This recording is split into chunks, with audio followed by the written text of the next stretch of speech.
everybody. Welcome to the second episode, or whatever number episode this is, of the It's Mostly Pain podcast. I'm joined here with Cam, who wants to talk about his pain.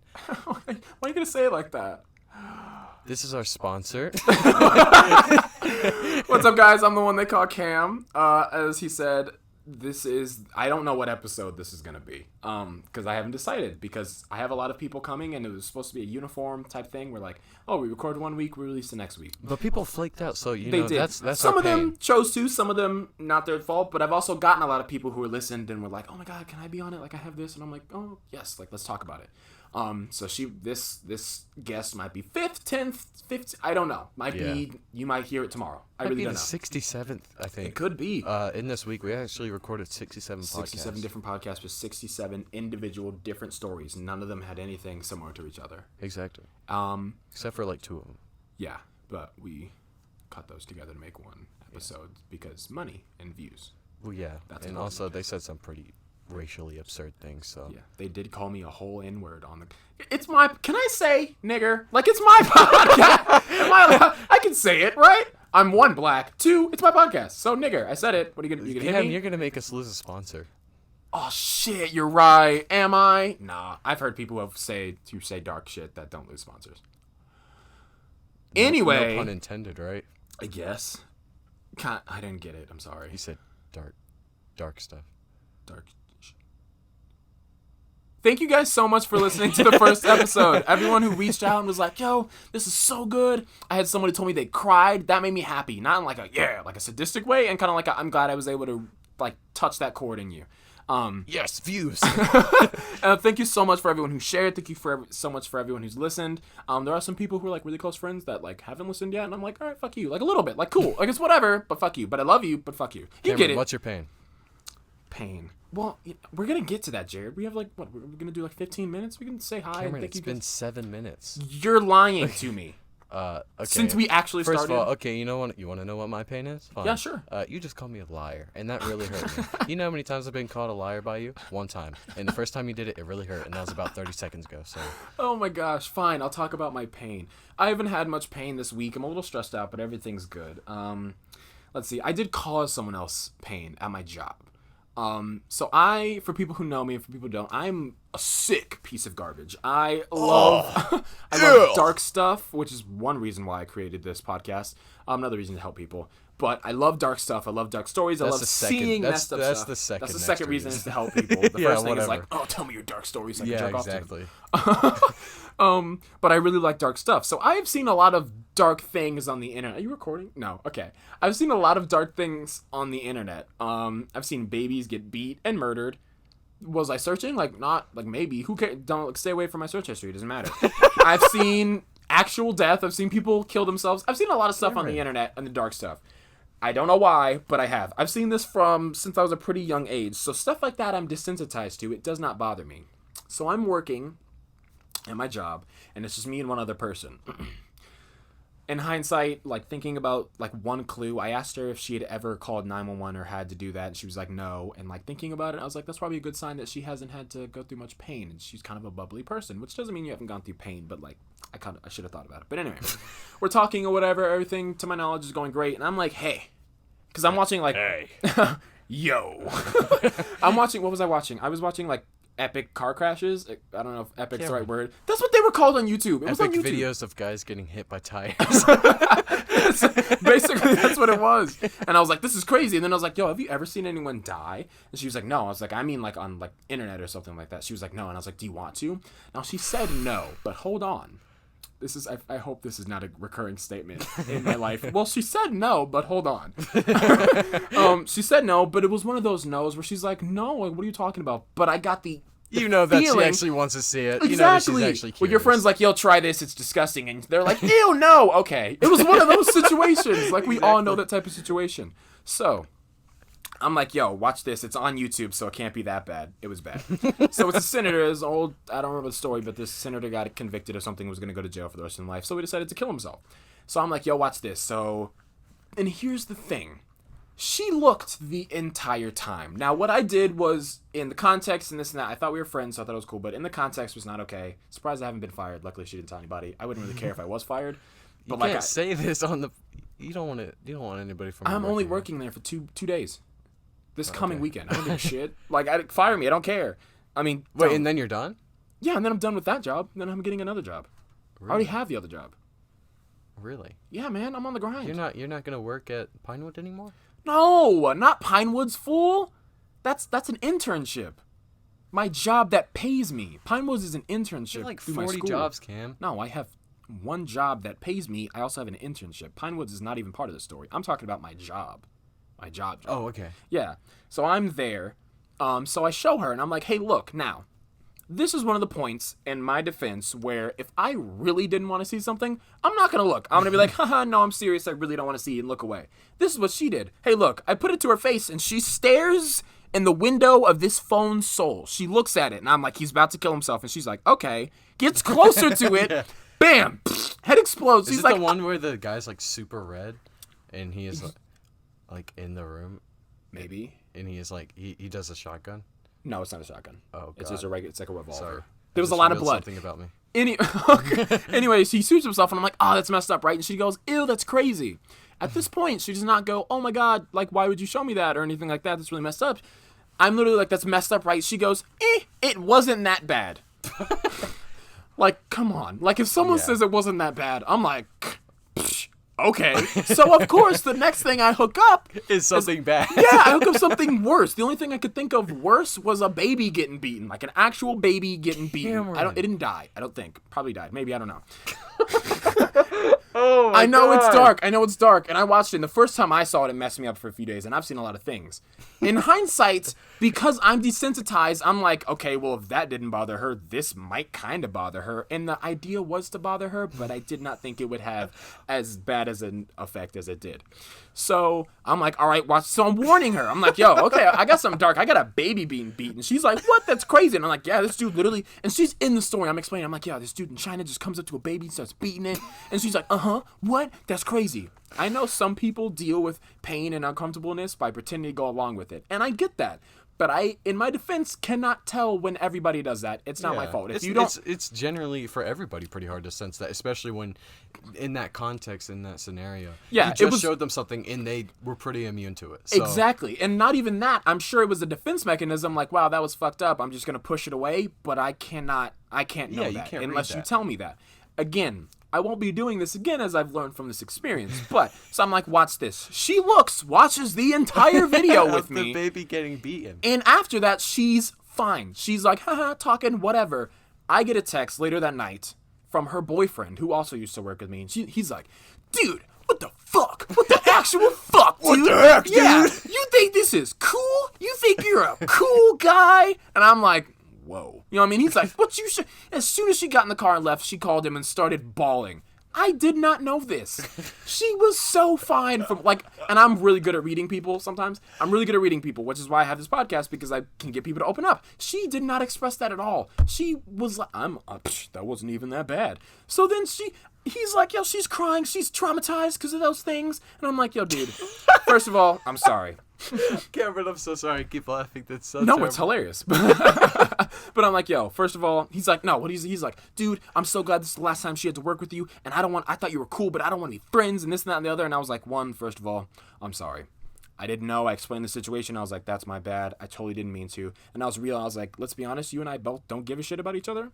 I don't care if you don't want to be friends with me, and you don't care that I don't want to be friends with you. What matters is that I hurt somebody that you care about, so she was important. So I said, if you could do me a favor and tell her that I'm sorry.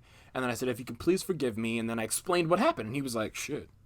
Hey, this guy's actually sensible. Yeah, no. He was like, damn, dude, I didn't think about it from that point of view. I get what you were saying. It still was wrong, but I forgive you. And then he unadded me. Whatever.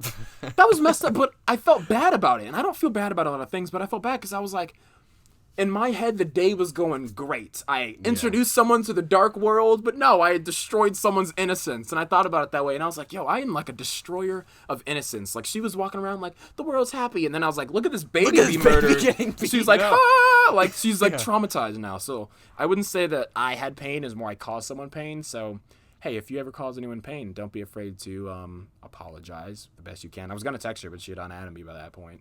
And I felt bad. Yeah, I mean, that makes sense, Cam. I mean, like, I understand both sides. Like, I understand your side. You didn't really understand, she didn't really show much emotion towards it. She's generally didn't care. Literally said, I'm unfazed. Yeah, and then, but the thing is that you showed her a video of a baby getting beaten up. I did. And at the same time, stomped on. The baby was stomped on. Can you send me that video? I will. No, what are you though? What are you though? You want to see it a little bit? Don't do it. He's winking. Don't do it. Definitely don't do it. No, but I totally get it. And so I don't know. I guess the lesson here is there's not a lesson. Cameron's a dumbass. Cameron just inflicted pain on someone else, and now he's joking around about it. So yeah, that's the type of person. On to the next pain, Cam. That's it. That's all the pain that I really had. There wasn't anything big. Cameron, I just came up with an idea. Like, you don't have to. Why you call me Cameron? It's Cam. It's Cameron Bam.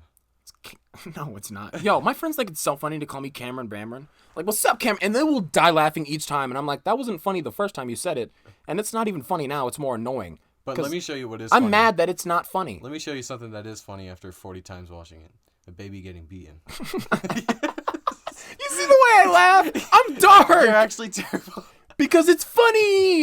It's funny. The actual video isn't funny, but when you see the video, it's actually really sad. Video. But it's because, and a huge thing, what we're going to talk about in this episode is like coping mechanisms and how some could be healthy and some could be dark. I luckily did well. When it comes to coping mechanisms, if I'm really distraught, I'll eat. If someone has hurt me deep, like really bad, pride. Eat. I will eat, and my mom did it, and my she doesn't do it as much, and my little brother does it, which sucks. That's a whole episode because he's got a lot going on, and he's only 6. But that's a whole other pain that we don't have to. We're gonna have him as a guest on the Pain Podcast. The whole 6-year-old kid talking about. It's actually gonna go on for 3 hours long. Because it's the longest story he's gonna say. It was since I was born. Well, it's all started when I was born. He's also English, even though he's my little brother. But anyway, what I'll do is I'll end up just going into myself and like letting my pride take over, as a defense mechanism. And that's like the third level. So like the first level of pain for me is like joking about it. Like I process things by making jokes about it. If something bad happens, like my dad's sick, I'll say all the time, I know it's messed up, but I'll be like, my dad's dying. And it's true, and it's sad, and it makes me sad sometimes, but a way that I get over that is like laughing about it, if that makes sense. Not because it's funny, that's just how I do it, and that's how a lot of people do it, and that's why like I always said I could probably be a comedian, or I love comedy because a lot of it is just dark shit. Yeah, it's like a self-deprecating thing, not because it's actually funny, but because a lot of people can relate to it, or you can relate to it from like a third eye view almost. Exactly. And instead of sinking in the sadness, I can bring joy from it. You know what I mean? Like, haha, that's messed up, but life will move on. It's okay. Right. So that's like the first level of defense. The second level is eating. If I'm really sad, I'll just eat a lot. Excuse me. There it goes. I'll just eat a lot. And then if I'm like super sad, if someone says something that like really cut deep, that will affect me for a while, then I'll just end up being an asshole to everybody for a while, and I'll be super prideful. So yeah, there we go. Cam, you want to know what I do? Yeah. I hold it all in. Like when people make me mad, I hold it all in for about a month. Mm-hmm. And then for a week straight, I eat nothing but like caramel candy. Why? Really? Is that like true? No. Oh. No, I just really like caramel candy. That actually happens every week. That happens every single day. I hold it all in, and then I go beat babies. And that's just what it is. Actually, I do have not like a bad pain, not like a negative pain, but like a neutral pain I could talk about. Mm-hmm. Yeah. It's like I have an addiction to caramel candy. That's not even a joke. Like literally every day I go to the gas station and buy caramel candy. How many caramel candies? 2 bags. How many are in the bag? Like 9 pieces. And you eat all of them in that day? Yeah. I go back home and I draw and I eat caramel candy. You should just cut it down to 1 bag a day. Dude, that's not enough. What are you running from? You know what? You should increase it. Yeah, okay. 4 bags. Done. 4 bags a day. I've done 4 bags. 5 bags a day. I know that sounds really... You've eaten 4 bags of caramel candy in a day? Absolutely. Dude, it is... no, okay, it's not like the span of 15 minutes or whatever. It's like the span of like 6 hours. Yeah. And I'll just sit there, go on Discord, watch YouTube videos. Drink caramel? Why don't you just buy like Hershey's caramel and drink it? You're right. I should actually get a bottle for each day. Caramel diet? Caramel diet, new thing. Just eat caramel until you die. But the thing is that's like bad for your teeth. So what I do to justify it is that like after every bag I eat, I brush my teeth. Hey, I mean, if you're going to eat, at least take care of your teeth. Yeah, take care. I was wondering. I was like, your teeth actually look really nice for someone who eats 2 bags of caramel a day. But you brush your teeth, so that makes sense, dude. You want to know? Leading us into our sponsor, Biotin. Yes! Dude, have you ever had cotton mouth while you're recording on a podcast with your friends in a room on shoeboxes? Yes, all the time. Exactly. I know you did. But before you do that, you don't really want to drink water because water's boring and gross. Yeah, it is. But you like peppermint, so why not try Biotine? Biotine mouth moisturizers. Moisturizers. Hey, legitimately, we're not sponsored by them, but like legit, they work. So that's a thing. Yeah. But we do have a sponsor. First sponsor, kind of maybe. I don't know how the system works. So We gotta switch over to a phone, right? Yeah, we are. So that's gonna the audio snap. Okay. The audio is gonna sound kind of weird, but before we do that, I want to introduce our guest for after the sponsorship. This is a very good friend of mine. Good friends for about a year now. It's August, so we met. Year? Yeah, a whole year. Wow. And she has a really, really powerful story, a very dark story. I'm gonna say there is stories about rape. There's stories about abusive relationships and miscarriages. So I want to say if anyone is not interested in hearing that or might be, as they say, triggered by that, then I suggest that you leave now or continue. You have been warned, but I think it's a really good story. So I think you guys should listen, and I hope you enjoy her. She's a good friend. She's amazing. And this is our first guest, Karina.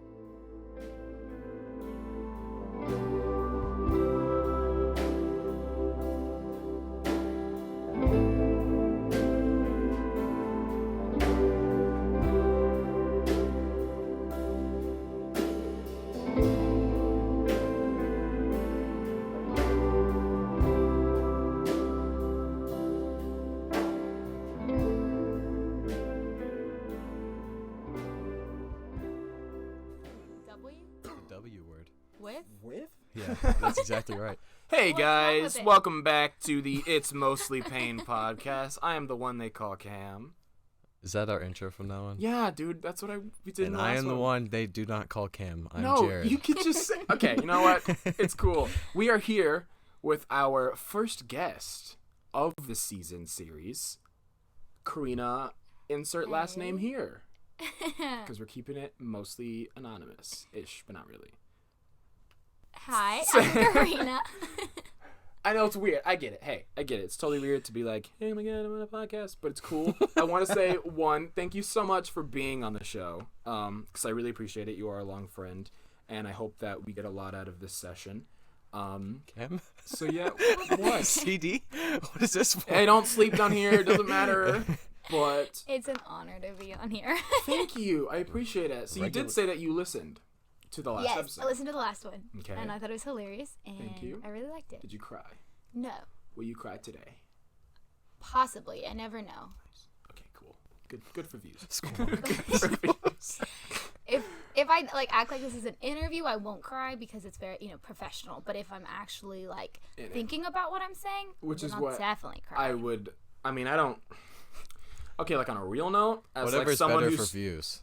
hold on a real note, as your friend, if crying is gonna upset you, then I don't want you to cry.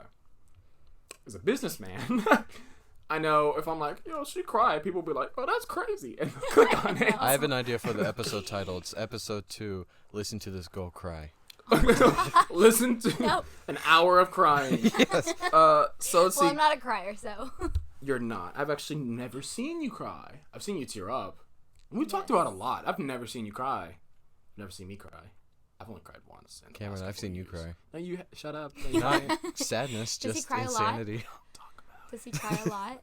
Huh? Does he cry a lot? He cries a ton. I don't. Oh my God. I don't. But I do know people who are like, oh my God, I need to go home and cry. And We've I'm like, actually recorded 60 episodes, and he hasn't posted any of them because he cries in all of them. And he's embarrassed. because The I'm just weeper. crying. But I'm like, nope, can't do that. Try it again. No. Okay. So let's get into it. Karina, tell us a little bit about yourself. Well, I'm 20 years old. I'm Okay. doing college online. Okay. I'm a junior. And I moved to Georgia a year and a half ago, almost 2 years now. Where'd you live before that? I grew up in Mexico. So you So can I speak lived- Spanish. Yeah. Do you mind if I say your race? I don't know if I need to ask. Sure. She's like super white. Okay. I just wanted to say that, right? Okay, but I'm also part Jewish. So again, super white. And No, but that's cool. but you say that as a bad thing. No, I wasn't saying it as a bad thing. Just Well, he's got to say that for views. It's like Exactly. a political statement. Super white. You're super white, and that's cool. Okay, so some I people... am pale. I can't tan. That sucks. I know people who can't tan. That's super white. That's what it is. There's some people who are like, oh, you're white. Nice. And there's people who are like, oh, you're super white. You know what I mean? Are you super white, Jarrad? You're just white. He's like white and a half. So White he's and a like half. Almost. mega. So does Okay. two. Mega white. Oh, white and a half, mega white. But if it helps, most people don't call me black. They call me white and black body. So, I mean, we're all white when we all think about it. Everyone's white. That's what it should be, really. That's the perfect Everybody should choice. be Cameron, I white? disagree Everyone should with be you. I don't white. think it should be all white. All white. Do you know where we forever. live? The white man stole this country. So Don't you know that? You know, it's like, I thought we were here to talk about pain. And now we're just making political statements. Nah, pretty Again, much. it's just for views. Oh, right. So you grew up in Mexico. So tell us about your home life. Like, growing up in Mexico, what was that like? Growing up in Mexico was super cool. I wish I could go back. Obviously, it's just the way of life. Like, the culture is amazing. The people are super sweet and accepting, and it's all about family and food and like fellowship. So, love Mexico. I was an athlete, I was a gymnast my whole life. That kept me preoccupied. So that was really cool. I grew up in a big family. It was the 5th out of 7 kids. Good Lord. So, I mean, we had fun. Now I love it. But growing up, I hated it. I was like, I'm only having 2 kids, tops. How many, so you were the 5th, so you were super young. What was it like? Do you remember, like, your childhood? Tell us about your childhood. I mean, there was always something going on. My parents both worked a lot. And, so I just remember, like, being raised by my older siblings. They taught me how to read. They taught me, you know, just, like, the basic things in life. But they were also really busy. So it was just kind of, like, everybody fending for themselves. Which was very disorganized and very scattered. Did you guys grow up in a big house that could house all of you? Or Yeah, maybe not so much? definitely. Well, like, our first house, I remember, there was, like, cockroaches everywhere and, like, mold inside. But it was, like, the only big house that we could find in a not horrible neighborhood. I get that. So, but then, like, when I was 13, we moved to a really nice house. And, yeah, very big. Very nice.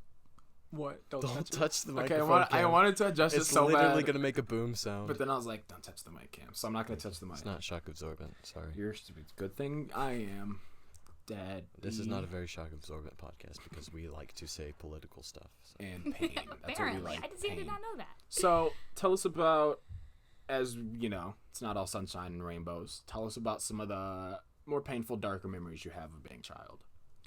Well, so, like, I'm super close to my siblings, obviously. Who do you think you're the closest to out of all of them? That's hard. Maybe my younger brother, because he's only a year younger than me. And I just remember doing a lot of things together. We would always get in trouble together and do, like, adventures and stuff like that. So, we were really close. But what, like, made us be super close is just the fact that, like, we weren't close with my parents at all. Again, they worked a lot, and then when they were home, it was just, you'd see a more aggressive side of them. Was that and- more your mom or dad? It was both of them in different ways. So my dad was very much like, I am the authority and you will not talk back to me and you will do as I say. Okay, continue. I'm sorry, the computer. just faded to I know black. you couldn't see the computer literally shut down for a second, and I was like, okay. Oh, you're Now said we're good. the being funniest invaded one. by aliens. No, or I'm something. sorry. Continue, please. I thought I had to stop it. You're good. Continue. And my mom was just what you would call like, I'm not like a self-absorbed mom, but everything is like about making her happy. So And she's so like a narcissist. well, my dad's more narcissistic than her. She's just, I think she struggles with like bipolar and stuff, like bipolar disorder and stuff like that, but she doesn't realize it. And I mean, I can imagine she has 7 kids. She was in a different country. She couldn't speak the language super well, and she was working, and we were all homeschooled, and we were all in sports. Like, there was so much going on. I think it was too much for her to handle, so she wasn't able to like love us well.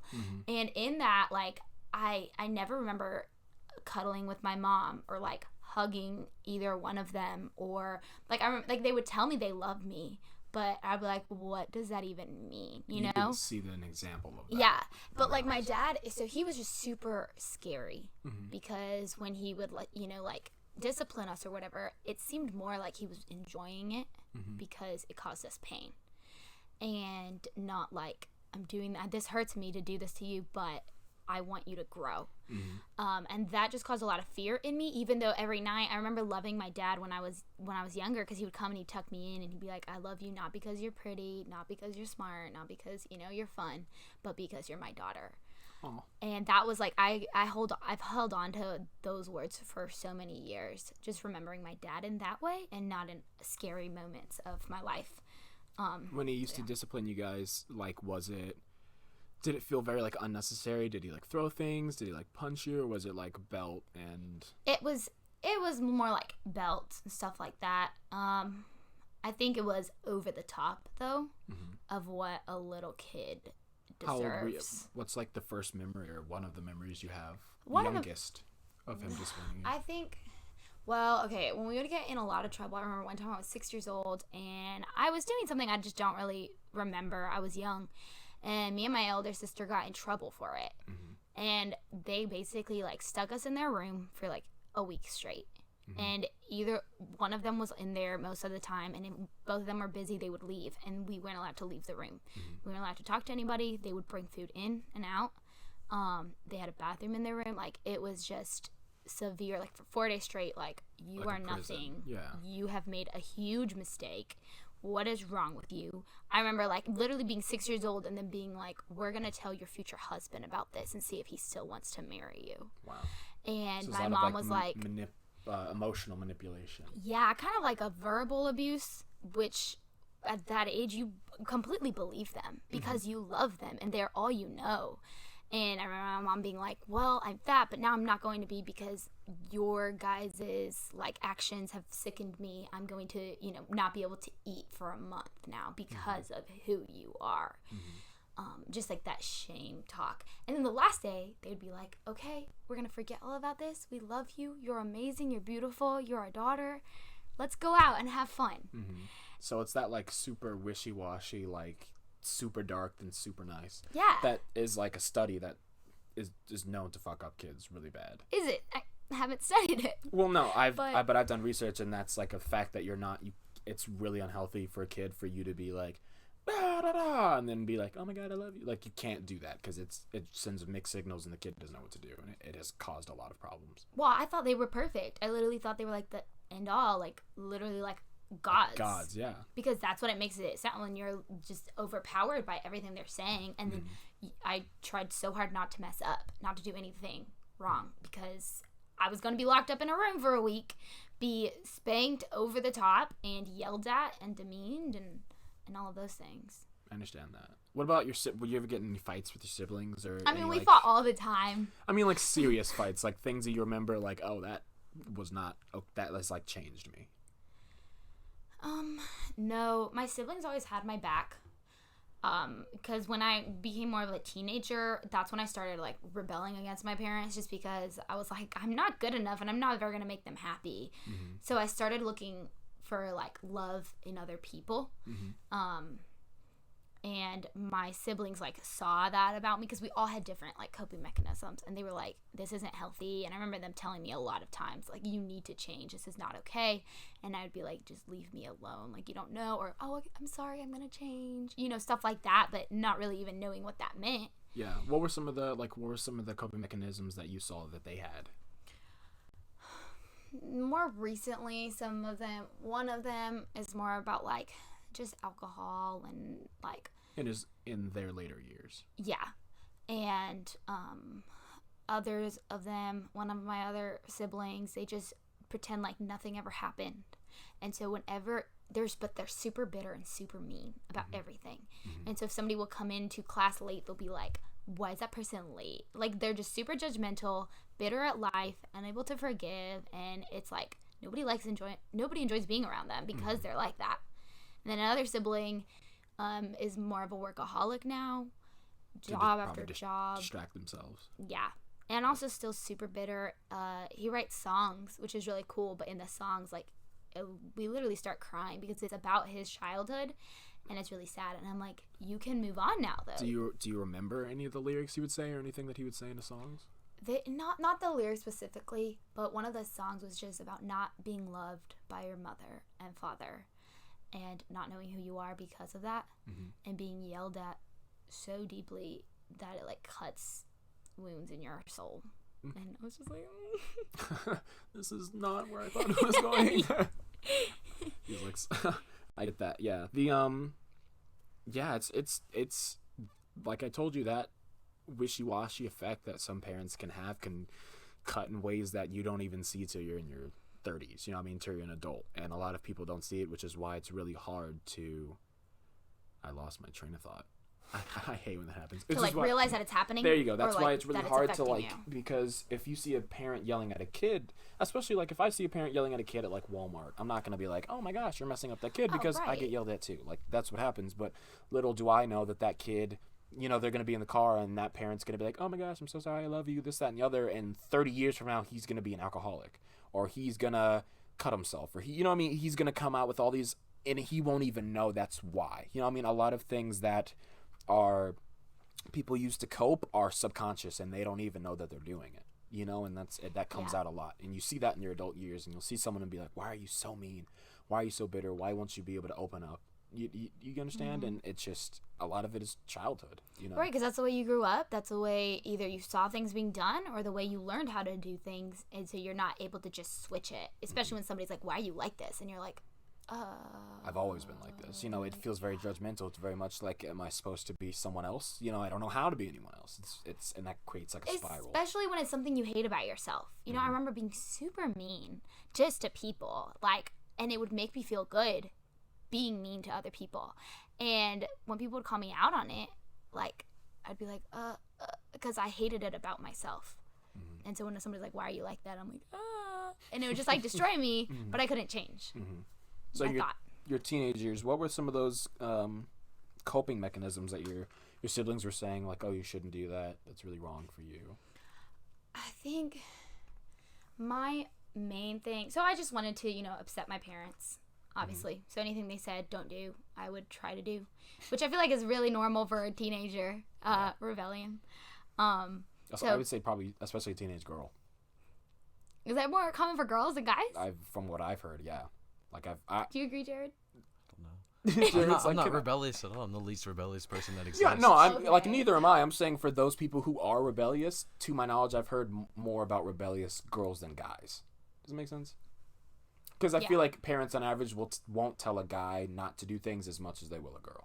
Like, oh, you can't go this there. Yeah, I guess that makes sense. Okay, it didn't first start out in like coping mechanisms. I mean, one thing that I know for sure is a younger girl, I was like, why do I need attention from guys? And now looking back, I'm like, I didn't need attention from guys, but I was trying to prove to my dad that I was worthy of being loved. And since I didn't have that love, or I didn't feel it, because when I was younger, he loved me really well. And as we started growing up, because he was like so like controlling and like possessive of his children, which I think in a way can be really good, but too much is just, it's more narcissistic because it was all about him, you know? And I forgot where I was going with this, but because when we started being older, and he was like, you can't wear this, and you can't go out, and you can't have friends, and you can't like guys, and you can't, you know, have fun, like when you laugh it makes me mad, stuff like that. I was like, well, look, these guys think I'm funny, these guys think I'm pretty enough, I'm good enough for these guys. And I would like tell my dad like 10 guys like me, or, you know, in a month later he'd be like, so how many guys still like you? And I'd like give him a number because he was like proud of me then. And that was like a score. Yeah. I understand that. And then he'd be like, well, all these guys like your sister, so like, you know, you need to step it up, kind of in a way. And that's just started this cycle of I needed love from guys, but at the same time I was like breaking their hearts because I didn't actually want a relationship. I just wanted the number. And the attention from them. Yeah. That you don't get. Yeah, and then when I would get the attention, I would feel super lonely still. And that would mess me up because then it wouldn't be like an actual relationship. It would just be like hookups and stuff like that. And I was like, why am I like this? Like, guys are supposed to be like this, not girls. But it wasn't until I was able to see, like, I don't have to be good enough for my dad anymore. And I don't have to, like, I can be a good mother now, even though my mom wasn't. Then I was able to start like having healthy coping mechanisms. A huge reason for that being your friend is you're one of the most self-aware people I've ever met. And I think a huge reason is because of the pain you had to go through so young. It caused you to think like, why? I feel like life shouldn't be this way. And you had to think a lot. Another reason is you're just naturally self-aware and intelligent. And I think it's really cool that as a teenager, you were like, I hate this about myself, but I'm doing it because of this reason. And I think because you figured that out so young that it has helped you now in your 20s to figure out the best way to go about it, because a lot of people, unfortunately, like your siblings, might not know. A lot of people don't know, which causes so much pain. They just know that they hate themselves and everything around them, and they don't know why. But I'm just glad that you were one of the few people that were able to figure out so young what's going on and what the truth is, so that you were able to get healthier so much quicker. Does that make sense? Yeah, I mean, I saw like there was this lady I worked with. She was like 6 years old, and every day it was just like, oh yeah, when I was a kid, my parents did this and that. She was so bitter, and I was like, okay, I understand you were a victim, and your childhood sucked, but you're 6 years old, you were mom, almost a grandma, you've been through so many marriages, and you still can't get over what happened to you. And I was like, I don't want to be like that. You know, that scared me. And then everybody kept being like, you need to see a psychologist or this and that. And that upset me so much. Because I was like, I'm okay. Like, everybody's making me feel so messed up. And that's when you were younger? Or is that? That was more when, they started telling me I needed to see a psychologist more like 18, 19 years old. But even when I was younger, all my friends were like, your parents aren't normal. Like, we all get in trouble. We are all rebellious. Like, they were not good kids. And they're like, but your parents aren't normal. They didn't want to come to my house because they were scared of my dad. They saw how, like, I wanted a relationship with their moms, and how I didn't even get simple advice from my mom because I was having to love my mom. She did not care about me, you know? I get that. So it was more like other people helping me realize. Yeah. What about, so you grew up Mexico, you grew up with this messed up childhood. What about, like, later in your teenage years? You were telling me a long time ago about a friend. I don't know if you want to talk about him. Yeah. If not, that's cool. No, it's good. So, yeah, going into my teenage years, I got to a point at 13, I had been, like, grounded for about a year. My parents just, some little thing I did, and they were like, you cannot leave our site for like a year, we don't trust you, blah, blah, blah. You really don't remember what happened? That happened when I was 12 years old. Well, no, it's so little that if I say it, everybody's going to be like, that's really curious. Stupid. I'm so curious, please. But it's nothing. It's not even interesting. But now that you've made it bigger of a deal than it is, so now when I was 12 years old, I liked a guy. I liked like 5 guys. How dare you? And, so this one guy was like, will you out with me? I was like, okay, when you're 12, you don't really know what that means. But I thought he was cute. We never even went out, but I was like, oh yeah. He was like, you're my girlfriend. I was like, okay, you're my boyfriend.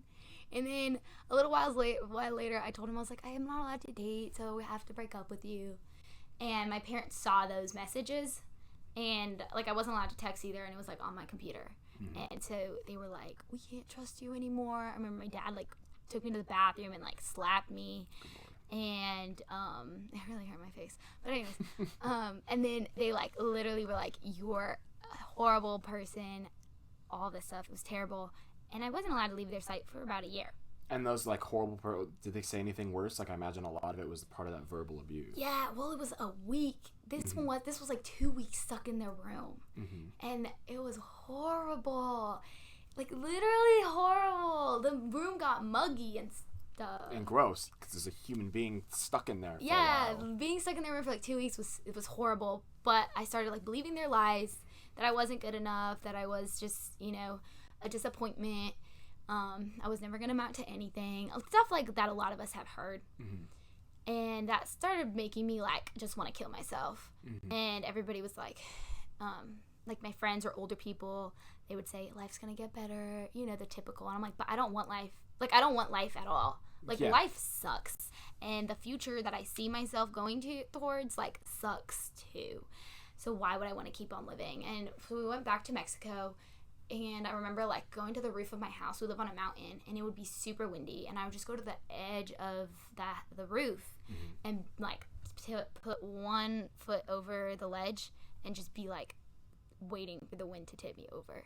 Because for some reason in my mind I was like, I can't kill myself, but if I accidentally fall off and happen to explode, then it wasn't selfish. Then it wasn't all that bad. I was just playing a game, and exactly, it was an accident. But like I would just be sitting there like sobbing, or standing there sobbing, like I want to die. And so I didn't cut or anything, because of course my parents would see that, and then I'd be like, they would kill me. But yeah, so that's like where depression started. And then I just took it out on guys, and that like kind of like helped me feel better, but not better. So you had been grounded for a year at this point. And were you doing this during that time? Doing the kind of half suicidal type attempts? Yes, that whole year. Because I was stuck in my house for a year. Yeah. And you're homeschooled. yes. So like, was it legitimately and I was out of trapped sports inside because of I the had house? gotten injured, so I was out of sports too. So you were in the house, legitimately no fresh air. The one time I would leave the house was on Sundays. For church. Yeah, and I would go and help my parents, and then I would go home. And then you go home. That sounds awful. No socialization, nothing. Mm-hmm. So that makes you go insane. So continue on with your story. And then when I turned 16, I went out with one of my friends. We had been friends since I was 8 years old. And so like I trusted him. And I remember texting him beforehand. And I had always like kind of had a crush on him, but I thought he was dating somebody at the time. So he was like, well, do you want to hang out before you go back to Mexico? Mm-hmm. Was he older? Yeah, he was 2 years older. 2 years older. And how did you guys keep the friendship if you were, always getting grounded and you couldn't text people? Every time I would go back to Texas, I would see him at events. Okay, so he was in Texas. Yeah. Okay. And then this time when I was there, I had like a secret phone with me. So I was like on Snapchat and just texting and stuff like that. And like we had like been flirting, but then I found I had a girlfriend, so I was like, okay, no. And then he texted me like, do you want to hang out before you go back to Mexico? So I was like, yeah, let's hang out. And he was like, well, what are you comfortable with? And I was like, because he had already like kissed me before. And I was like, well, like, I want to like save myself for marriage. I haven't done anything with like any guys like that. And I was like, but we're probably just gonna hang out anyways. And he's like, yeah, it doesn't really matter. So he was like, I'm not gonna take condoms because we had agreed on not having sex. You said that, or he said? He said like, well, there's no point in taking condoms. And I still thought he was like joking because I was like, he has a girlfriend, I think. So we're literally just going to Sonic to hang out. This was, just to confirm again, because I really don't. This is in Texas. Yeah. Okay. When you told me the story, I thought you were in Mexico this whole time. No, it was here. So we went out and we were just like driving around, and then he like parked the car, and I was so innocent, and like if this happened now, there's no way anything would have happened. But I like just remember one thing happening after another. And first we started kissing, and I don't know if you guys have ever felt this, but like when you're just kissing and it feels like you're making out with like a wall or something, like you don't feel anything. Yeah. And it started to like just like being me basically just playing a role just to like please him. Yeah. And then it kept going thing after thing after thing, and I remember like when he started going inside of me, I was like, stop, no. And he like didn't listen, and I was like, no, we agreed on not having sex. And he just like kept going and was like by this time it was too late. He was super big, really tall, doors were locked, and you know what they say, you either was it like freeze or like try to fight or something. Yeah. And I just remember being in my head like, it's too late, and I was in so much pain. I was so confused because I was like, what's going on? Like I said I didn't want to, so I didn't even fight. Yeah. Like I just said no, and stopped. And my mind was like, what's happening? Finally, he stopped, and he was like, we have to go. And so he dropped me off at the event that we had met at, and I went to the bathroom with my friend, and she was like, what happened? Like, how was it? And I just, like, stared at her, and then she looked at my pants, and she was like, why do you have blood everywhere? And I was like, I don't know. And she was like, did he do that? And I was like, yeah. And I remember just, like, sobbing in her arms, like, what just happened? I was still in shock. And like even that night he texted me, he's like, let's do it again. And I was like, yeah. And it wasn't till like 2 days later that I remember just getting in the shower and just like crying and crying, and you can't wash what you're feeling off. But I felt disgusting. Yeah, like dirty. Like I understand that feeling. Yeah, I just felt like there was dirt everywhere, and it was kind of like trying to scrub the blood out of the jeans, and it just doesn't come out. Like that's the feeling that I felt.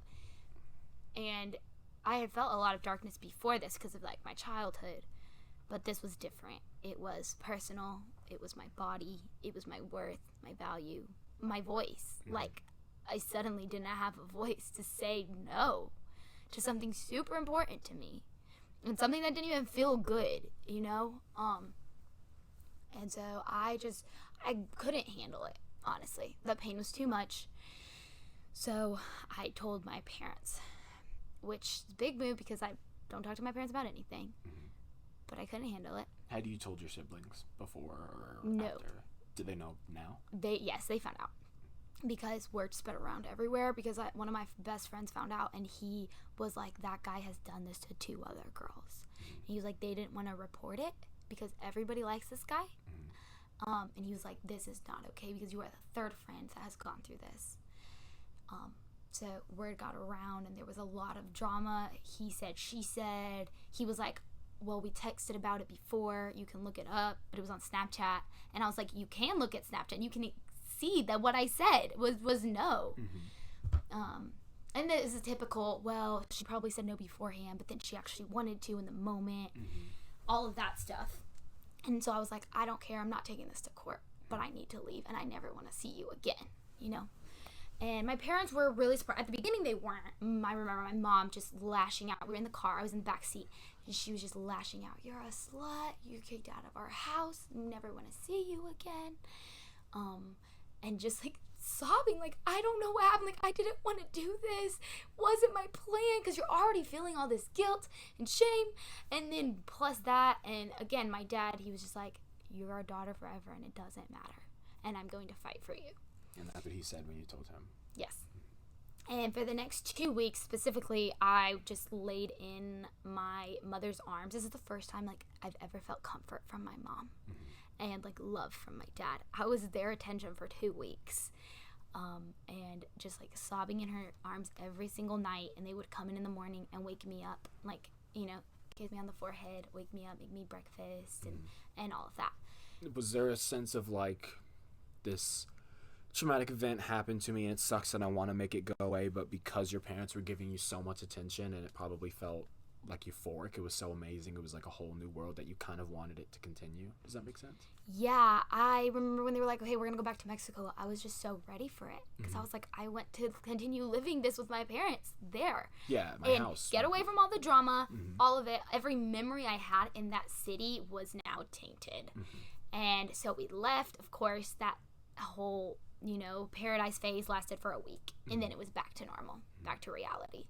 And that forced me to move on and be like, okay, it happened, we're done, it's okay. And that's when this, like, the suppressing started, and it's not even that bad.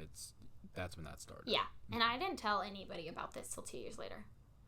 Nobody, no friends, no, my family didn't talk about it. It was kind of like, just move on, and you pretend like you're still a virgin and you still have a voice. And you're, you know, beautiful and powerful, supposedly. Supposedly. But you didn't feel that on the inside. It was more of a persona on the outside. Yeah. So that, that just caused me to, what I didn't realize it made me hate men, made me hate myself. I felt unprotected. I felt like, literally, we already talked about this, like, worthless, and just scared. I didn't ever want to go hang out. It, like, changed who I was. Because I'm, like, you know, bubbly, talkative. I love going out and stuff. And you still are, luckily. Yeah, but that for, like, a year, I literally didn't trust anybody. It was a life-changing pain that has affected the way you see the world forever. Exactly. The good thing is, like, now I've been through healing, but a year and a half later, I got into a relationship. First boyfriend after this had happened. And we started out being best friends. You know, it was, like, super romantic, and we were best friends. And, you know, we'd go ice skating all day together because he was a hockey player and I was a figure skater. And then, like, I remember our first kiss, we were at a camp, and we were just walking outside, like, going on a walk for the sunset. And then it started raining, and, like, the moon came out. We ran under a tree, you know, had our first kiss. And it was, like, all perfect. Oh my god, we should, like, and then what I imagined was, like, it starts raining and there's, like, a willow tree. I don't know if they grow in Mexico, but there's, like, a huge willow tree and the moon's, like, 50 times bigger than it's ever been in the entire world. It was. What? That's what you remember it. And you guys are running, and it's just like, and like the music and like doves, and it's like. It was a music camp, so there were people playing music You're all around lying us. to me. No, I'm not lying. I swear. Oh, that sounds nice. Must be nice though. You sounded a little salty. Do you want to talk about your pain? Fine. I'm good. You keep talking. Well, so that started happening, and I was like, wait, I can trust men again. This is amazing. And we had talked about it, like, we're not gonna have sex, and all of those things. And I felt loved by him. He was nothing like my father, and I was like, life is good, genuinely. But then we had to move again. And so we were like, okay, we're doing long distance, I guess. Like, I was just very insecure about everything. And he was like, no, like, I love you. Let's do this. So I was like, okay. But then he started, like, whenever I would go back and visit, he would be like, okay, you have to take off your shirt. And I'd be like, I'm not comfortable with that. And he'd be like, don't you love me? And I'd be like, yeah, but I don't want to do that. And he'd be like, this huge guilt trip. So finally I'd be like, okay. And then the next time it'd be like something else. And I was like, I don't want to. And then he started being like, hey, I don't like it when you hang out with that person. I'm like, why? And I'm like, oh, just because, like, I trust you, but I don't trust them. And I would wear something, and he'd be like, that's super cute, but, like, maybe don't wear it again. Because, again, you're beautiful, but other people probably can't handle it. So you need to be more careful. And everything started, like, closing in. And how long ago was this from now? 2 years ago. So this is pretty recent. Yeah. It feels like forever ago, but it was pretty recent. So I remember one night he came and spent the night, and we were, making out or whatever, and then he, like, started going inside of me, and I was like, stop. I, like, pushed him off. I was like, what are you doing? And he was like, oh, I'm sorry. It's really hard to control myself around you. And to confirm for you and me, this is the guy that I know of. The only guy I know of. Okay, cool. This is the guy. I was head over heels in love with him. And I was like, I'm going to marry him. He's going to be my husband. We had named our kids' names, in the future. We had talked about where a honeymoon would be and where we would get married and where do you live and this, that, and the other, and how life is. I picked out my dress. I picked out my bridesmaids dresses. Like, with him, though, because he was just, like, super romantic, and he loved talking about that stuff. He loved romance, and he loved making me feel like I was literally a princess, and life was a Disney movie. We'd watch rom-coms, and I'd be like, my boyfriend's better than that, like, he literally tries harder than all of them. And especially in all of this pain that I was going through with my family, I remember crying was a regular thing. When I was 18, I would cry myself to sleep every single night. Because living at the house was horrible. My parents would yell at each other every single day. In front of us, my dad would call my mom stupid, tell us not to listen to her, that she was crazy, that she was super emotional, stupid, stuff like that. And then my mom was still her same self, not giving us attention. And when she did, it was just wrath. Like, my friends called her, oh, here comes Satan, because that's how it was. And he was good. He was fun, and he was sweet, and he was my best friend. He was one of the first, like, consistent, non-crazy, messed up thing that had just seemed to have a positive effect on your life. Exactly.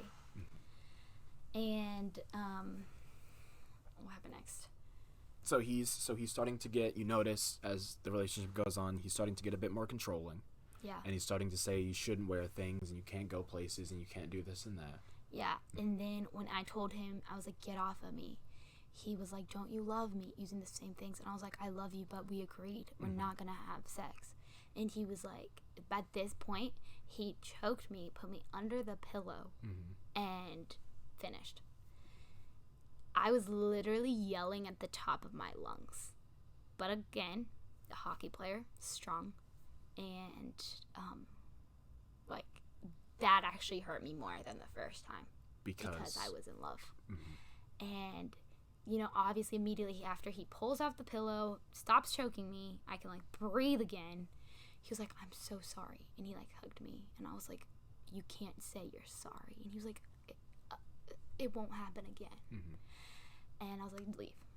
So he left. Again, I get in the shower. And sobbing, I was like, well, I guess this is what I'm worth. I guess this is my fate. Why would I expect anything differently? So I get on my computer and I write like an email. And I rewrote what happened that night. And I pretended that it was consensual and that it was good and that it was super romantic. And I completely wrote a fake scene about what had happened. And I read that to myself for like 2 weeks straight so that I would believe that that's what happened and that I wasn't hurt. Because every time I would see him or he would touch me, I'd flinch.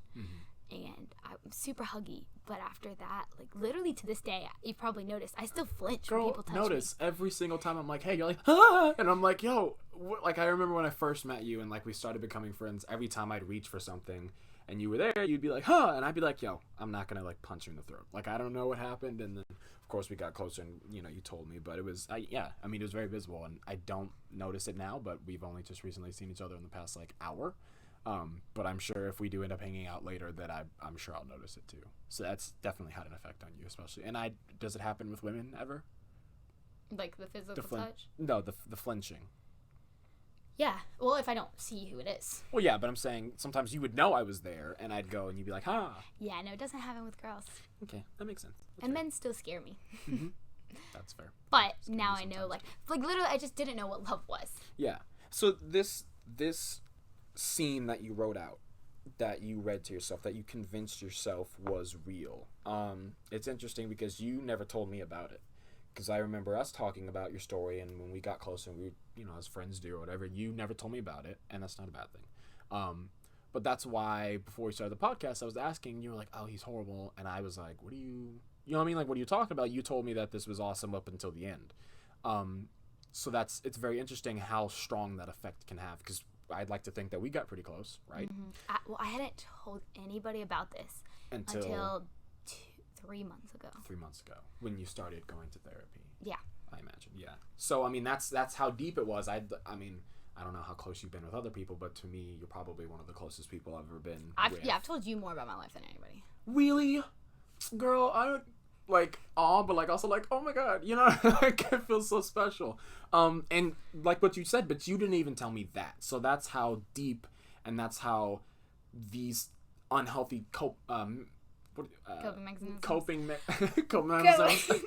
mechanisms can go, is that you can convince yourself otherwise. Yeah, and also, a lot of people do that, and they don't even know. You know what I mean? I doubt that during that period when we first met, that those couple of months, I bet you still remembered it as good. You know what I mean? Until you started thinking about it. Well, yeah. The thing is like I was in love with him, and I was like, if I tell anybody this, they'll know he's a monster. Like I'm literally in love with a monster. So I couldn't tell anybody, and it made me feel stupid because I was like, I love him, but then there's this, and I hate him. And I was just so conflicted. And I was like, I want to marry him, but I also never want to see him again.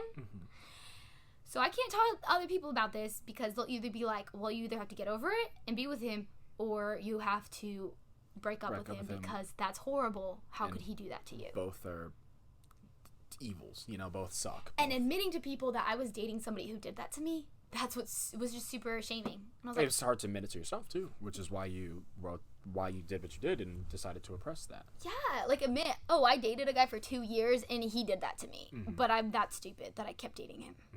So after that happened, after 2 weeks go by and you supposedly forgive him, or you think you forgive him, and he thinks everything was okay, did you guys continue what some would say is intimate, but others would call a very different, more heinous word? Did you guys that continue? Yes.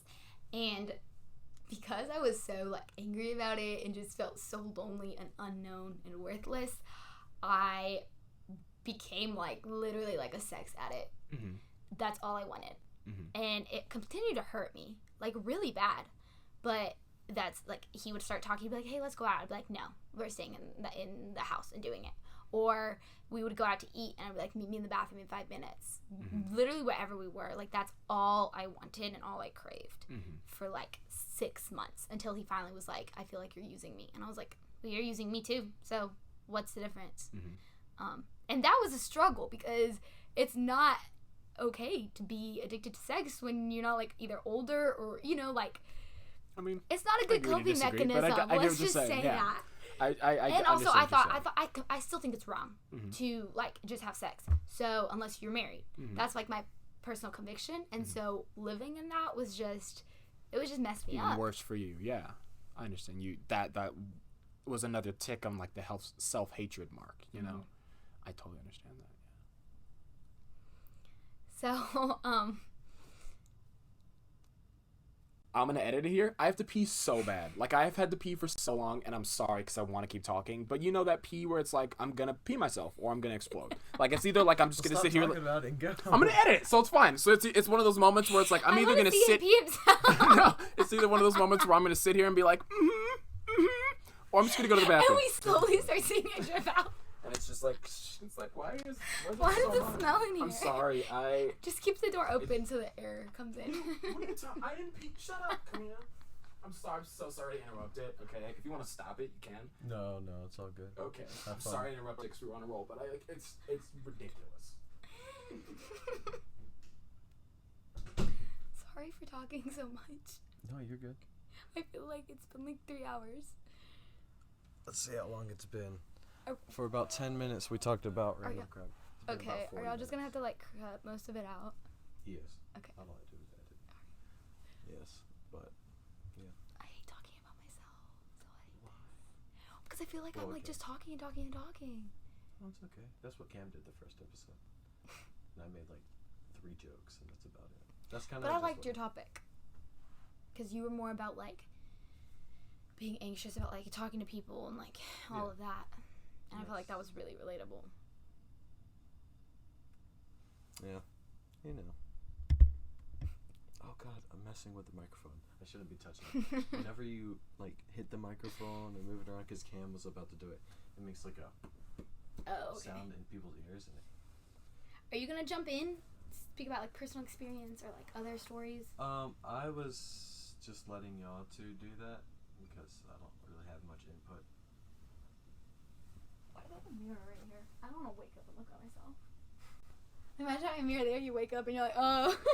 It's so if you want to lay on your stomach, you can watch TV. You're kidding. No, joking. Oh. That's pretty smart though, I'm not gonna lie. Or if you have These things are really good. the biotine, you didn't take it? I did. Oh my gosh. There were 2 in here.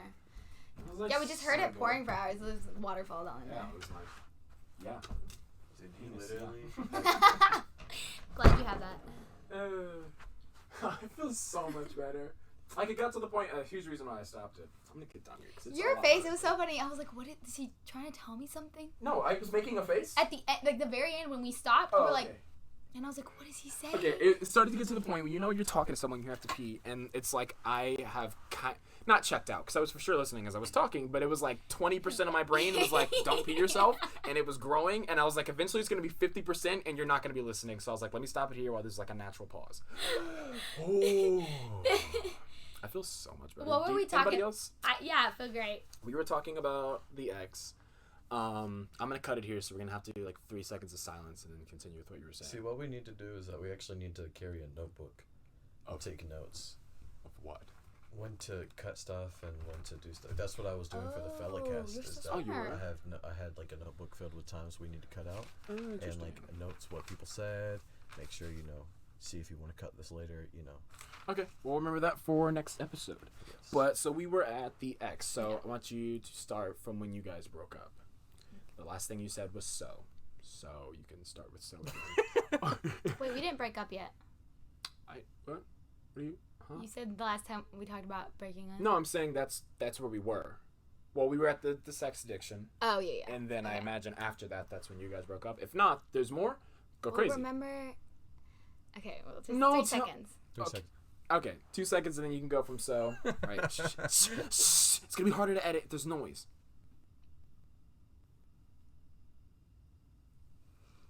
I ended up breaking up with him. We got in a big fight, and a couple of friends were like, he's controlling, he's possessive.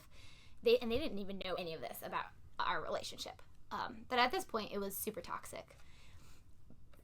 So we break up, and then, of course, he convinces me to get back together with him. Mm-hmm. So, get back together, and I move. I moved to Georgia, which is how I ended up here. At this point, I was either going to run away from home and just like live in Mexico or something like that and hope I didn't get like killed by a drug lord. Okay.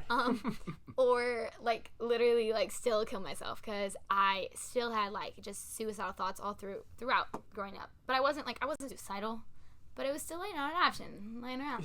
Yeah. Like if things getting worse, I'll probably just end it. Sorry, I don't mean to laugh. It's not funny. No, that's hilarious. But, I mean, suicide's not, but we both have a dark sense of humor, so go crazy. Don't censor yourself. On my podcast, we don't censor ourselves, okay? You want to say racial things? You guys I'll want stay away from those. Again, for the views. For the views. For the views. Say whatever you want. So I applied to a leadership program that Chick-fil-A does, and because I was like, at this point, my parents have been forcing God down my back my entire life. Mm-hmm. I think God is horrible. I hate him. I like see him how I saw my dad, as just like this overpowering, abusive, mean, angry, hatred-filled God. But I was like, but I feel like he's true because I've always learned this like evidence and stuff like that about him. So I go to this program just to get away from my parents and like relearn what I believe. I was like, does God exist? Is he real? Who am I? And that's when like long distance started with my boyfriend.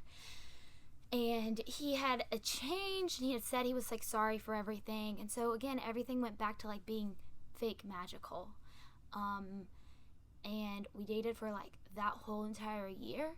And at the end of it, so I had like for New Year's, I went to Mexico like secretly to be with him and his family. And my parents found out that I was in Mexico, and they freaked out. They were like, we're going to send people there to pick you up because you're going to get murdered by the cartel down there. It's super dangerous. And I was like, get off my back. Like, I'm a grown adult. But that like made my dad really upset because that was somebody was threatening his authority.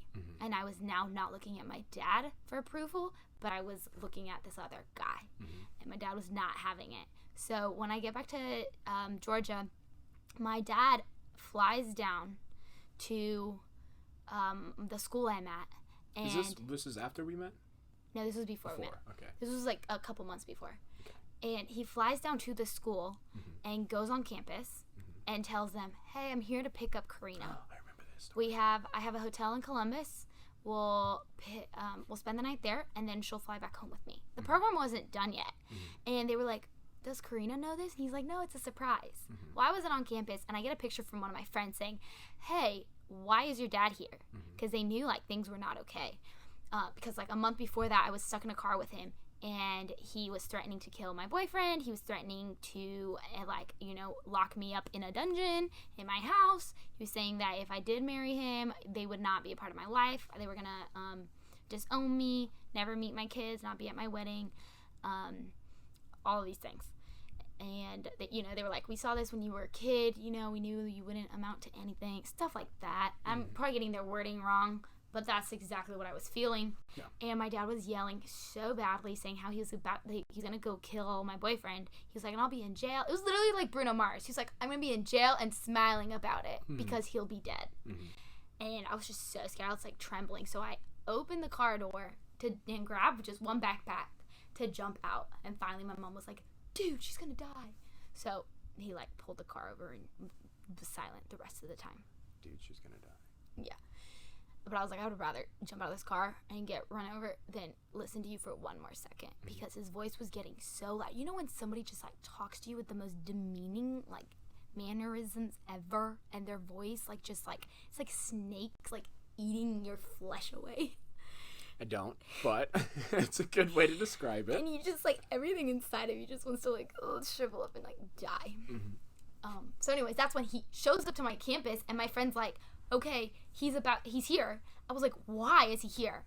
And another friend was like, oh, Karina lives in this dorm.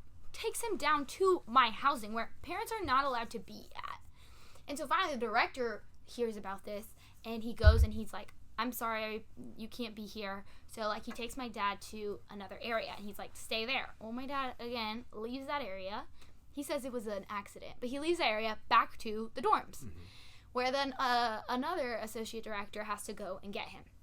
And so he's talking to him, and my dad's like, yeah, Karina's going to be so happy to see me. She loves me. She's probably going to run up to me and, like, hug me and kiss me, and it'll be great. Yeah, she'll be super happy. Like, I don't know what world he's living in. Because at this point, I haven't talked to my dad. I've been, ignoring him. And He's being manipulative to others. He's a narcissist. He's trying to trick them into thinking that he's all powerful and that, you know what I mean. And he was doing a really good job at it. So they had to hide me on another campus for a couple hours just to like cool my dad down. And he was like, I don't understand why she's hiding from me. I'm super confused. And I was like, how do you not understand? I've been afraid of you ever since I was 12 years old and you slapped me in that bathroom, you know? And since you grabbed my sister's head and banged her on a table and the corner of the table and it like smashed her skull, or when you kept hitting my brother because he wasn't reading right, you know, he was using masculinity in a wrong way. And now I can respect men for their masculinity, but he was not using it in a way that's like, oh wow, I respect men. So I hide on that campus, and then finally the next day I'm like, okay, I'll talk to you. He's like, okay, let's eat lunch with the director. So I was like, okay, let's meet in the court, the lunch cafe place. Lunch cafe. And the next day, of course, he starts texting me saying, okay, come back to the car. And I was like, no, we agreed we're going to meet in here. He was like, come back to the car. And I was like, I'm literally going to get kidnapped by my own dad. There were police and stuff all on campus. So I tell the director, he walks out with me, and my dad is not having it. He's like, why are you out here? Like, and the guy was like, oh, I thought we were all meeting. And he was like, and started saying how I was like lying about everything. So we go in and we have a 9-hour meeting. Everything's recorded, and it was basically just me and him going back at it, like telling my dad every time he had hurt me. Oh, and this was one of the things. He had told my boyfriend, well, don't you want to date a virgin? Because Karina isn't one. And he was talking about the first guy. And I was like, what? You protected me. You defended me. You loved me through that. And now he's using it against you. Yeah. And that just like, when something like that happens, you just can't get over it. And I was like, I want nothing to do with you. And he finally was like, okay, well, if you never talk to your boyfriend again, I'll leave you in peace. So I was like, okay, be it. Because at this point, I thought he was going to murder him and me at the same time. So I had to end things with this guy that I was literally engaged to. He had bought me a ring, had proposed, and I had to break up with him. And I was like, that's the only good that I've ever had. He's the only person who has loved me to what I thought was love at the time. And I was like, I don't know how to keep living life. And spiraled back into just hooking up with guys and thinking that I needed friends with benefits to, you know, be okay. Yeah, and obviously none of that helps. Started overeating all the time, and I mean, thankfully I'm skinny, but I have a fast metabolism. But you start like feeling to the point where you have to throw up because you've just been eating and eating and eating all day, and then not being able to get out of bed in the morning because I'm like, I'm worthless in my life. I don't want life to continue. Is this before? These feelings are before or after we met? Before. And they continue. I think this is why you knew, because it was like, wow, we were friends too. Because all of that happened the summer before I met you, so it was like 2 months before. Yeah, so that happened in like May, June. And then I remember the first time I met you. No, the first time I saw you. Actually, why were you at that Chick-fil-A again? I had interviewed at Outback, and then I went into Outback and was like, hey, can I have a job? And then I walked into Chick-fil-A. Hey, can I have a job? No. Okay. Hey, they said yes. They did. So I walked into Chick-fil-A to just wait for my ride to get there. And I remember, I'm trying to think of when that was in my life emotionally. I don't remember. That had been when I had just gotten over my ex. Was that day? Okay, I think that was the day that, no. Was it? Maybe. All I know is I remember one of my exes had dated one of my best friends, and I remember walking to a Chick-fil-A, or that Chick-fil-A, and seeing them, and I was like, this is weird. Yes, you told me about that. Was that day, though? Yes. That was that day? Okay, so that day, I see them, they leave. Karina walks in, and of course, you guys don't know this, because you don't want to plug any, like, Instagram or anything like that, do you, at the end? Probably not. Yeah, probably not. Well, what you don't, she's absolutely gorgeous, okay? One of the most beautiful people I've ever seen in my entire life. Sweet. So she comes in, and I'm like, oh my god. I'm like, this is an angel. Now, I know a lot of guys have definitely seen girls who they're like, oh my god, she's so beautiful, she's so this and that, but they're like, I'll never talk to her, and they expect to never see her again.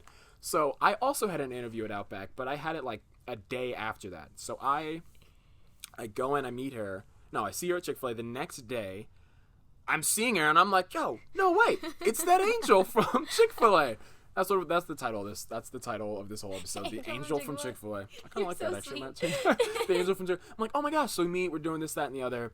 Weeks go on. We talk. I, of course, don't know you well. I don't know what's going on in your life. But we had our interview together. That's what. Well, yeah, we knew that. So I knew about, like, Mexico and this and that. And then that was about it. And for, like, a good month, I'd say, before, like, all of that August, we were just kind of like, oh, it's not going Karina. No, I remember because I saw you once and I didn't see you again for another month. Because where did you go? You went somewhere. I went on vacation. You went on vacation for like 6 weeks, right? And I remember being like, dang, I guess I'll never see her again. And I maybe came in one day and I was like, oh, thank God.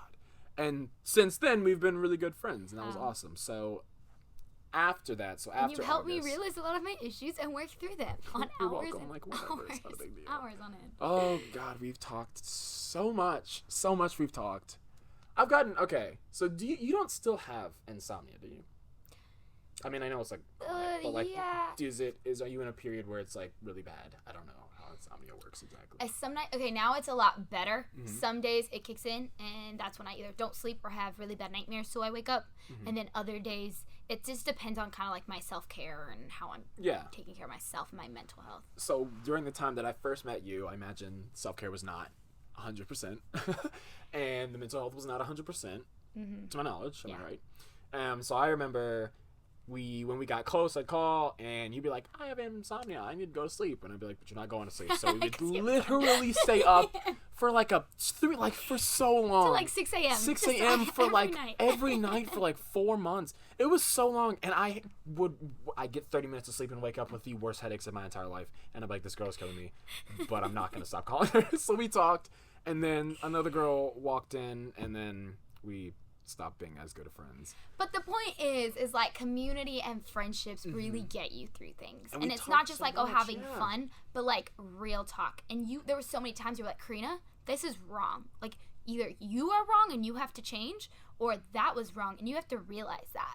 And just those hard conversations. No, it sounds like a mean. No, because then you'd be like, I love you, you're worthy. Yeah, because you would make me say all these like positive things about myself. I remember and I was like, that, I hate this. Because she would always like, I remember I'd say something, I'd be like, oh, you're so pretty, and you'd be like, thanks, I guess. And I'd be like, why do you do that? Like, I wouldn't say it if I didn't mean it, and why do you not think that? And she told me about her past, and I'd be like, well, a huge thing, and I'm not going to get into the whole practices or whatever, but I do remember talking a lot of things through, and I think I did help you, and I really am glad that I did that, and I'm glad that you are in such a better place now, which is a few months later. So yeah. You met me 3 months after I had broken up with my boyfriend. And then I went through a lot of guys that summer. And I mean, that makes me sound like a slut, but I really... Nobody thinks you're a slut, nor does anybody Like, care. I've never considered myself one because it wasn't that way. And you're not one, even if you did have sex with everybody. Okay, I did, but I didn't. But even if you did, but you did not, but I didn't. You wouldn't be. Okay. Probably, I don't know. And, yeah, so I get here, and, like, my big thing was, okay, I have to prove myself. You know, I'm an adult, I'm out of the house. And my self-esteem came crashing down because there were simple things, like, I've always been, the smartest in school and the best dressed and the funniest and just, like, all these things that in my head were like, okay, I am, like, the best. But I was trying to do that because there was no imperfection in my family. You know, you had to be the best or else you would feel the wrath of your parents. And so I get to Georgia, and in Mexico, lemons and limes have a different name than, like, in America. Lima means lemon, and limon means lime. So it's, like, messed up, right? Backwards. So I go to the kitchen at the Outback, and I'm like, hey, is this a lemon? She picks up a lime. And everyone's like, you're such an idiot. The girl goes and tells everybody in the restaurant. And so everybody starts thinking I'm stupid. Right? And then I didn't know common sense things. Like, I genuinely didn't. I've been in a bubble under a rock my entire life in a different country. I remember you putting off that energy. Language. I remember very much you putting off the energy of, like, trying to be perfect, you know what I mean? But it seems like Outback has a way of making sure that they bring, like, not the worst out of people, but, like, you can't be perfect at Outback. You know what I mean? No one's perfect at Outback. And I definitely saw that, and I definitely saw times when people will call you out on stuff, and you'd be like, I'll kill you. Like, you know what I mean? Like, how dare you see the flaws? I don't see that anymore. The manager would be like, hey, you forgot to change out the soap. And I'd be like, oh my gosh, I have to kill myself.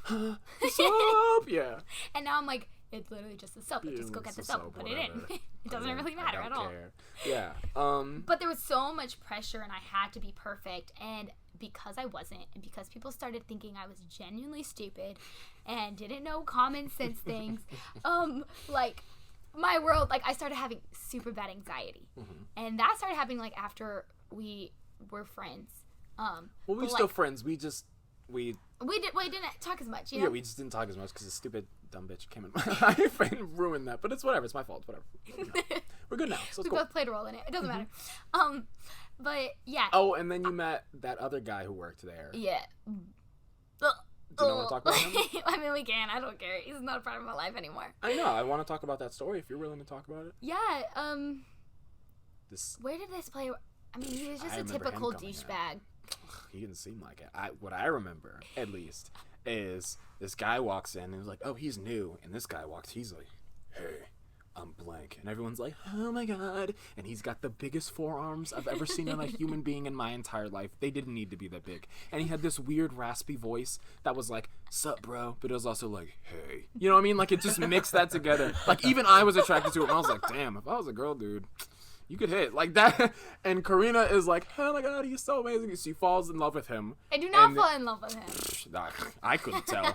And I remember that's when we stopped talking for the first time, and then I found her. But yeah, continue more about his story. Well, I started dating him, and I remember at the beginning, I was like, hey, I'm not really in a place to be in like a relationship because I just went through this really bad breakup. A 2-year relationship, and it had only, like, we had only broken up like 4 months before, and I at this point was still like in love with my ex. So, and I still hoped that one day, like, he would change and we would get back together. But this guy was like, it's okay, like, there's no pressure, we can just start, you know, like, going out, hanging out. He's like, I just really want to get to know you. It's like, okay, stupid move. I literally regret everything about that because he was just a typical douchebag. At the beginning, he had tried super hard. He did everything to impress me and be super sweet and caring and loving and, like, the perfect boyfriend.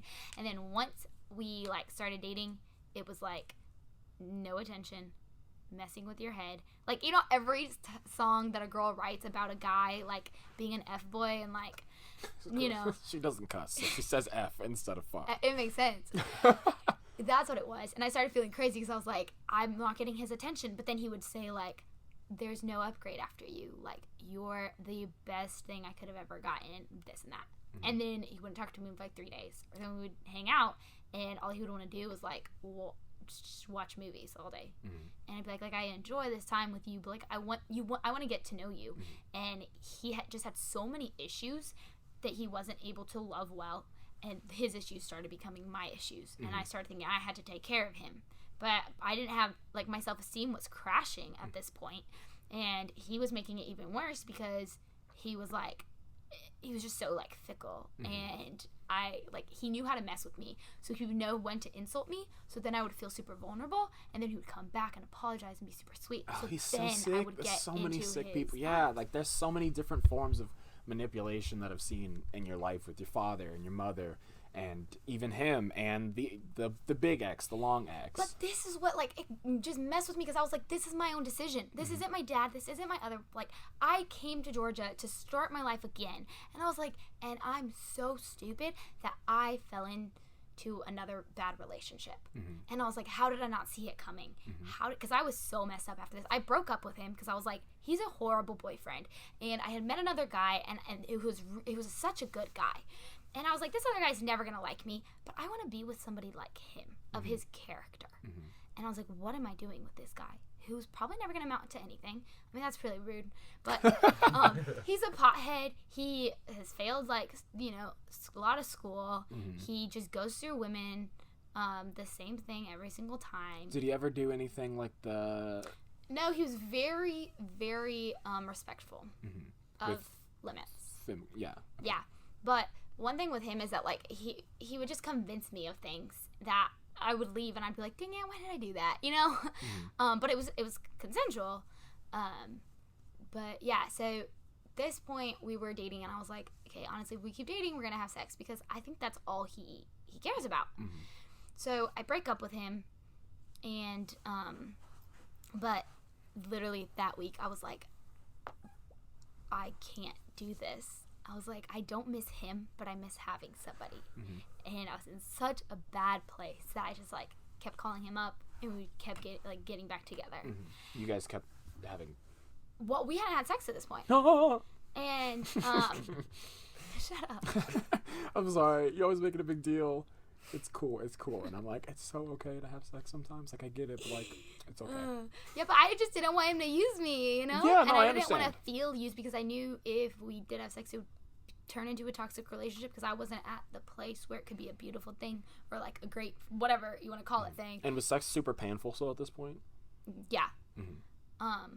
And so then we hooked up one time, and that I really don't remember what happened. But Sex happened. 3 weeks later, I'm calling out of work every morning. I'm throwing up. I'm not, like, I'm being super emotional, crying all the time. And I'm like, what is happening? I'm over a month late on my period. So I go and take a period test, or whatever they call it. I don't know why I said I meant pregnancy test. It's just red, and it's like, yes, you are on your period. A pregnancy test, yeah. And 5 of them came out positive and 2 came out negative. I was like, oh, what? No. Like, this could not happen with him and my parents. And I don't even like this guy. Like, he's a trash. At this point, all the lovey-dovey feelings had gone away. Yeah, and the only reason I've been with him is because I've been being so, like, I feel so lonely, and my anxiety is super bad, and, like, depression, and all of these things. And I didn't even want to tell him because I was like, I don't want him to be part of my life. But I ended up telling him, and then, like, 2 weeks later, we went to, like, all the, like, the clinics or whatever and got another pregnancy test, and I wasn't pregnant anymore. So, I mean, I was like, okay, that's a good thing. But for the past month, I've been preparing myself. And because the reason why we took the next test is because we were about to tell his parents. And he was like, okay, let's just take one more test. And I was like, okay. Because by this time, it had been like 2 months. And so we take a test, and I'm not anymore. So you had a miscarriage, it seems. That's what it seems like, just like the doctors that I've talked to. Which wouldn't surprise me because they do run in my family. But I have prepared myself for this and to talk to my parents and to talk to his parents for 2 months. Like, I didn't expect it to be such a hard thing. But, like, I had reached out to friends and stuff, told them what was going on. So many tears, so many, like, more sleeping nights. Sleepless nights. Sleepless nights over the fact that I was going to be a mother. And I got to the point that I was excited about it. And I was like, oh my goodness, I might hate this guy, but this baby is going to be beautiful. Like, I'm going to have a chance to raise this child and, like, not make the mistakes my parents did and, like, love it and help it grow. I was like, I might hate my life, but this child doesn't have to, you know?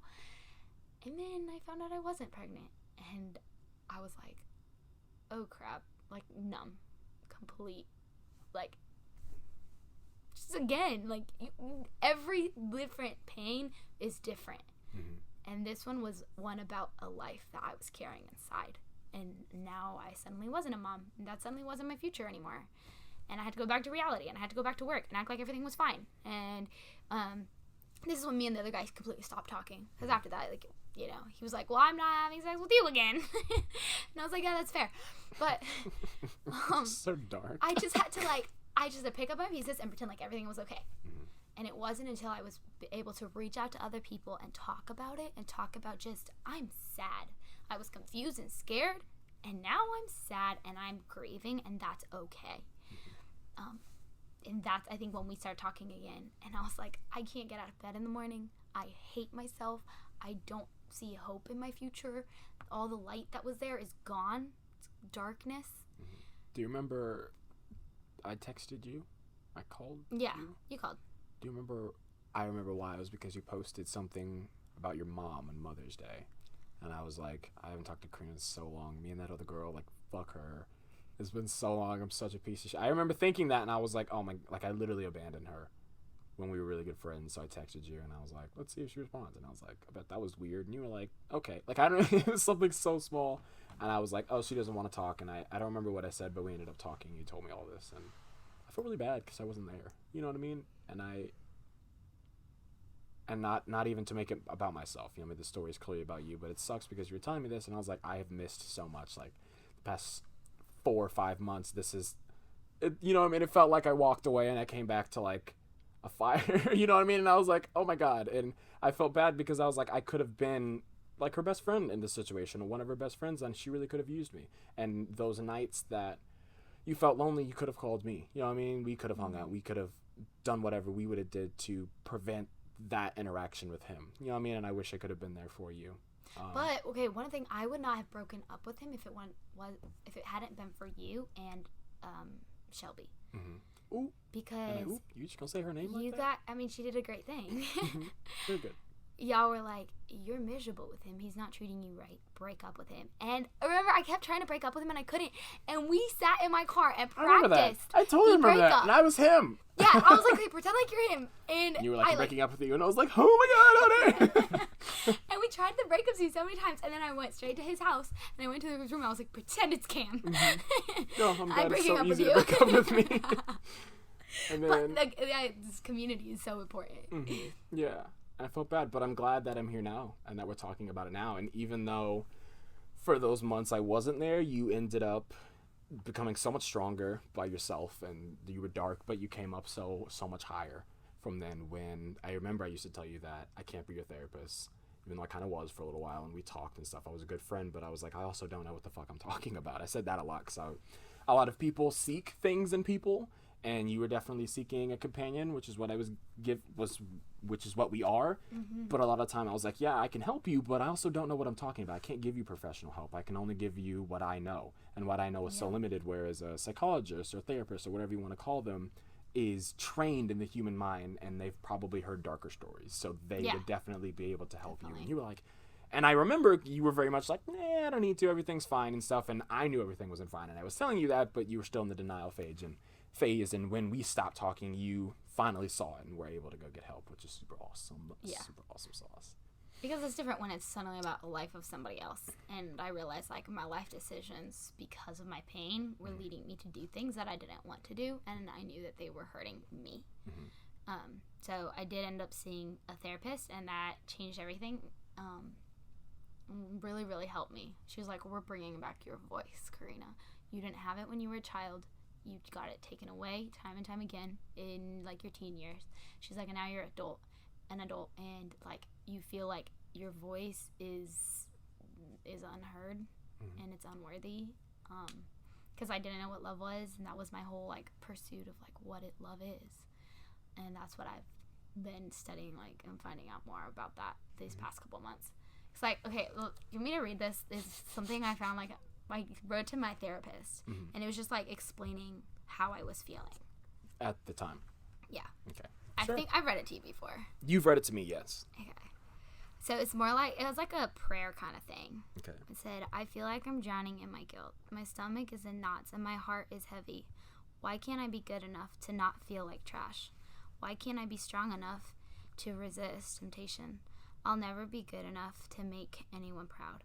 I try to love others, but end up hurting them, which in turn hurts myself. I'm told I'm amazing, yet I feel like I should be killed. My self-hatred gets worse, while I try to make my smile bigger. God rescue me from the lies inside my head. Tell me I'm not too damaged to have a purpose. Heal me from my past wounds. I'm sick of hearing that I need to see a therapist. I'm sick of desiring to be raped again, so that I can feel like what I think I deserve. Total hatred and abuse.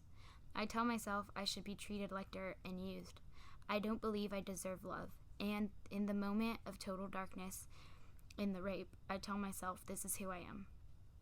A whore who will never be anything more than a piece of meat, ripped up to pieces for men's pleasure and nothing of any more value. I want to stop wanting to die. I don't want to put myself through pain, yet I do it. Why? Make me like a child, innocent and cherished. Help me.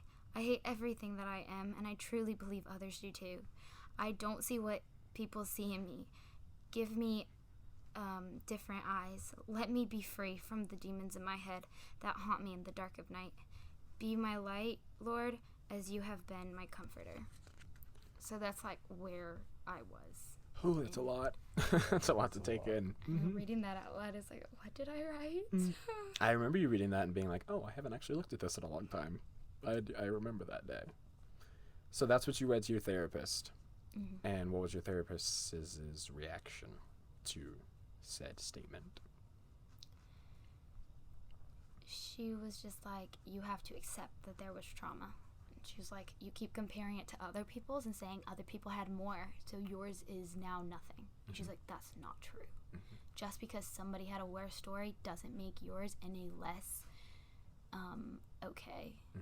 And yeah, so she just worked with me on how to say, like, how to believe in myself, how to do things like I do like a lot of isolation now. Okay, no, what is it called? Not like but like where I isolate myself. And so isolation. No, okay, I'm thinking of the wrong word. Self-reflection? Is that a better reflection? Yeah. You know, when you spend time like 3 hours, no phones, no anything, and you just have like a notebook. Like meditation. Oh yeah, Well, like a lot of meditation, self-reflection. I'll take like 5 hours just with me and God and like a notebook and just, devotion. That too. I mean that goes included in it. I'm trying to think of the word. I get it. I don't know how about that. A word. You what'd you say? No, I said maybe I'm just making up a word. But like she helped me believe like I will live out in freedom.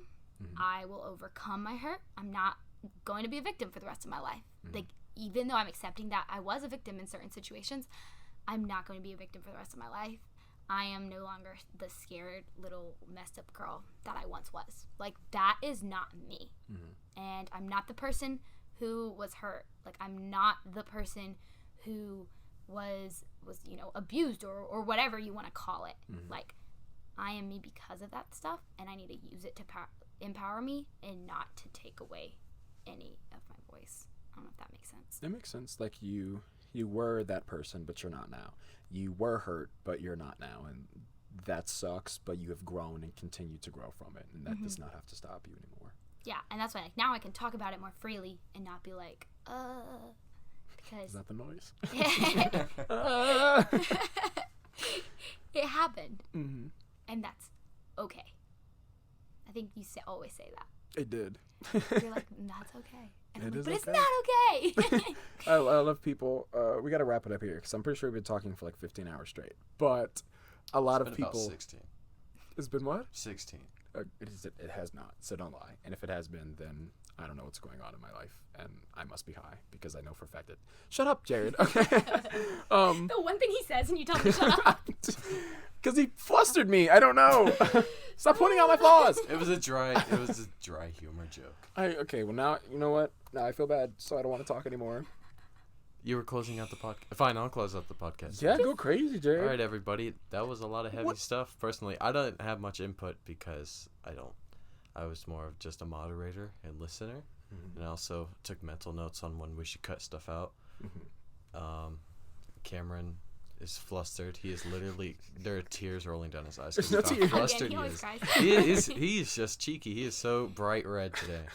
He's just so flustered from my terrible joke. Cameron, you close out the podcast. Okay, I was gonna say that a lot of people think that something that's bad that has happened to them or is happening to them is okay, and it's good to realize that everything is not always okay, but everything has the potential to be okay, if that makes any sense. What happened to my good friend Karina was not okay. It was dark, it was fucked up, and it will continue to live on in memory. But it's important to know that that was the past and that's not now, and that even though she might experience pain or has experienced pain, that pain is okay to have, and that there's nothing wrong with crying yourself to sleep sometimes, and there's nothing wrong with doing really unhealthy. I mean, sometimes we'll get into why, but it's nothing wrong with being it's okay to not be okay sometimes. But a lot of the time what I'll do when I'm not okay is I'll go, yeah, you can be not okay for a while, but you cannot continue to be like this because it will destroy you. Yeah. And you are definitely one of those people who have been in that destroyed place and have luckily come back from that because you've realized, yeah, it's okay not to be okay, but I want to be okay. So I'm going to no longer not be okay. A lot of okays in this. So Okay. thank you. Solitude. Solitude was the word. Good Lord, Not this word is- isolation. not Solitude. Solitude. Sorry. Thank you so much, Karina, for being on the It's Mostly Pain podcast. You are intelligent. You are beautiful. You are a great friend. Really dark. Like, almost darker than me sometimes. But that's cool and I like it. Cut that And out. it's Cut that out. and it sucks that you are leaving me because we just recently started becoming friends the past couple of weeks, but that's my fault for not being there for you, and I'm sorry. But thank you again for being on the podcast. It's Yes. an honor, especially getting to talk about this with you, who like helped me realize that like you can't heal until you realize that you've been wounded. So I'm glad Thank you I was guys here. so much for listening. We will see you next crap. That's it. I was gonna plug everything, but it feels kind of weird to plug things now. So anything Why that does it feel weird to plug things I don't now? know. Shut up, Jared. Isn't this for the views, Cam? Yes, it's all for the Jeez. views.